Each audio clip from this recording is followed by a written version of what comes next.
Hi, and welcome to my studio. I thought we'd come in here today and do a masterboard background for rubber stamping, and I want to show you how I do it, and the best way was with coming in here and showing you how I actually do the process in my studio. It's kind of messy, so I use gloves. I like these sprays, and I'll show them to you closer. These sprays are magical.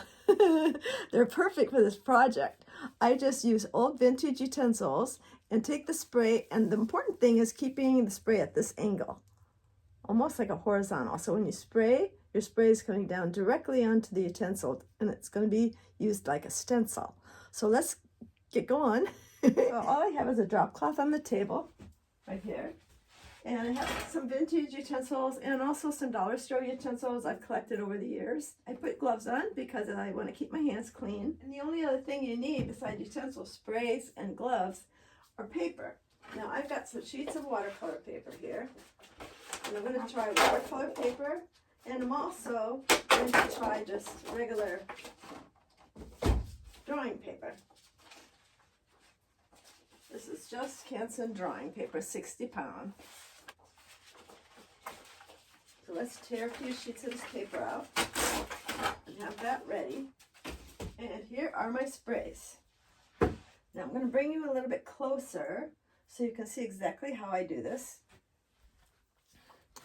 All right, so here's our papers. I'm going to start with the drawing paper first. And I'm going to start with the lightest colors first so that I can keep them nice and fresh. So I'm using yellow. And you can flip over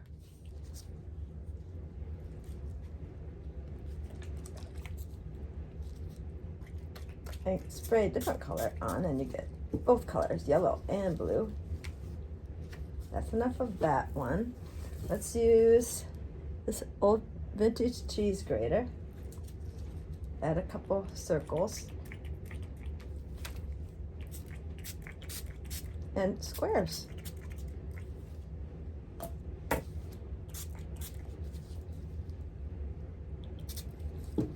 And I'm going to shake it as well. Add some dots. And then we don't want to fill up every bit of space because it looks better when you don't. Oh, I love this. I love the basting tool. So we're going to put a little ink and run it across like this.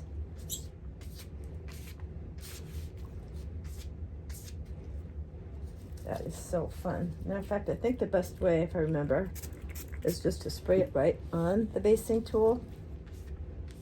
Yeah, that's the best way to do it. Now this one, to me, is done enough because I like to leave a little white space here and there. Spray one more color, maybe a little green. How about that? And then we'll let it go. Oh yeah. Okay, that's the end of this one. And I can't lift it up because it'll run, but I'll show you later. Now we're going to try another sheet of that same paper because we want a lot of backgrounds. I'm going to try this one here. I love this color. And then once you get the top of this with ink, you can take it over here, just bring it to the edge of your paper, flip it over, and add another color. We'll use fuchsia.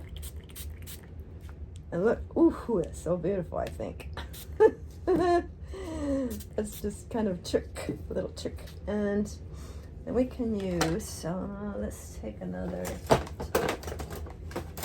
tool out of here. Here's a really old vintage cheese cutter again. Little orange. And you have to be careful how you mix your colors because they'll turn mud. So think about that when you're doing it. So here's this beautiful old cheese slicer. Let's do that. I love doing this because it's so unusual, right? And then of course we want to include some little lines with the baster. Ooh, I had blue on there, so it's so pretty now. Wow, it's gorgeous. So we're just making little marks here and there, because art is all about mark making. I want to make sure the edge of the ATCs, so I'm bringing it over to the edge. And maybe, I always like this tool here. I'm not sure what it is 100%, but I know it's vintage. Now what colors do I need? Maybe green again. That green was pretty. See little dots here and there. And I really do like to spatter it sometimes. So let's see if I can. There, that worked good. This one is done. Another one finished. And let's try 2 more. We'll do the watercolor paper and see what happens with that. It's a little heavier. One thing I always liked using is this fly swatter. I know it sounds crazy, but wait till you see what it looks like. So pretty, right? We're gonna flip it. Ooh, pretty, pretty. Maybe a little, maybe green. So we get spattered a little bit. And let's move on to another tool. Let's see what happens with this. It's just a whisker. Sometimes not much happens, which is fine. And then I have this. I think I got it in the cross stitch section or something years ago at Walmart or Joann Fabrics or somewhere. Ooh, I love that too. Give it a little, flip it again. Give a little spray. Very good. Another one. We'll cover the bottom, back of it with teal. Flip it over. Squish it down. And then we'll put a little fuchsia. Let's see how that looks. Ooh, that's pretty. All right, and then let's put some more dots in there. Love, love, love.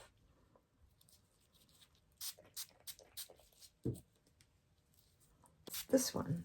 Oh, I think we always should add a little line. Let's add a little line.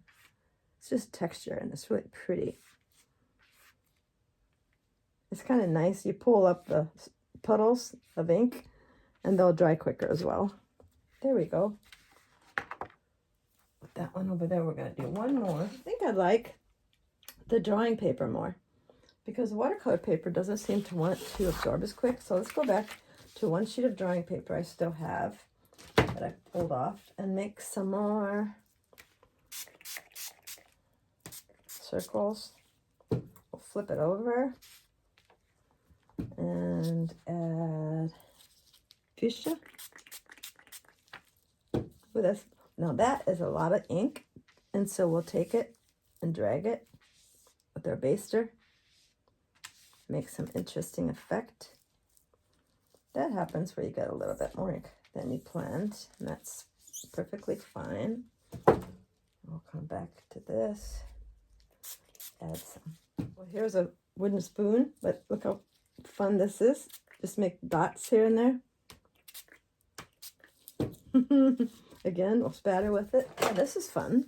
This is an old vintage utensil. Let's see what it does. I like it. And just cross it.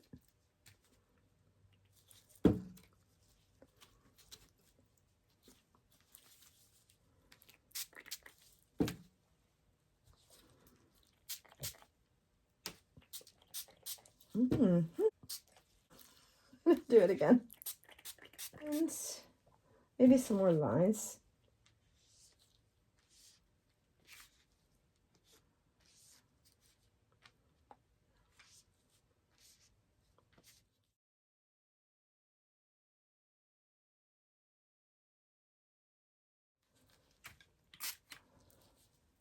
That's another one. I have one more sheet of paper left. It's watercolor. So let's go back to this. And again, The smartest thing is using the yellows first because there's a drop, so I'm going to use my baster. Spread it across. You can't really get yellow too easy later on if you've got all the colors. So I do like to put yellow on first. I forget about it when I get involved with spraying, but yellow first is a good idea. Ooh, it's pretty. I love that. Just, all right, now that I got that ink blob, I'm going to pull it across with the baster. Very interesting. Now, this needs some pink for sure. And I think I'd like to have some circles. I've got this pasta. I think it's a pasta sizer or something. I got it at, I think I got it at the dollar store. Now, it's got a lot of ink on it.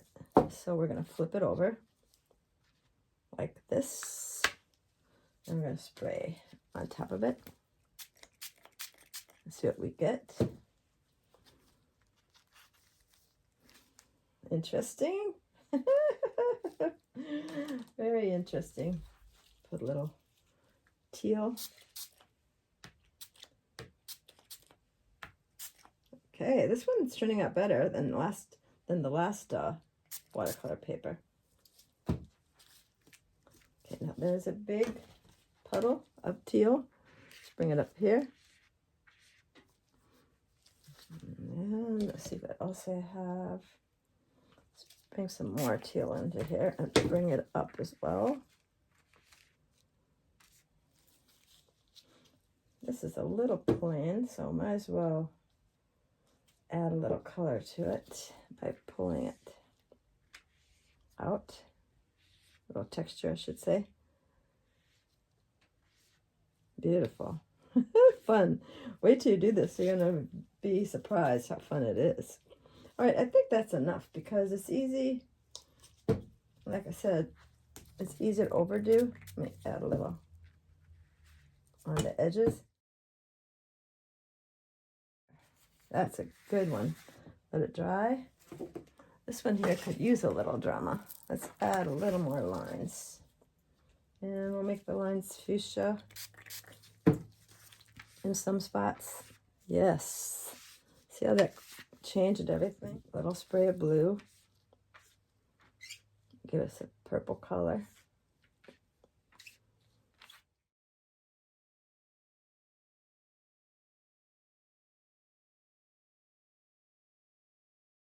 So that's the idea of spraying papers with old utensils and Dilutions ink sprays. And it adds a lot. It just adds a lot of drama and color to the background, but make sure you leave white and make absolutely sure you spray downwards. If you spray sideways, you'll get a spray and it won't be a clean image. So the secret is using the spray bottle, holding it horizontal and spraying straight down. These have to dry quite a while, so I'll show them to you later. And tomorrow we're going to add little Tim Holtz paper dolls to it with some quotes after I cut them into ATC size squares. I use my paper cutter for that. I don't need to show you that on camera. I actually use my paper cutter to measure it out and cut the papers into ATC size. So once I do that, I'll get back with you. Might be a few days, but I'll see you then. Bye.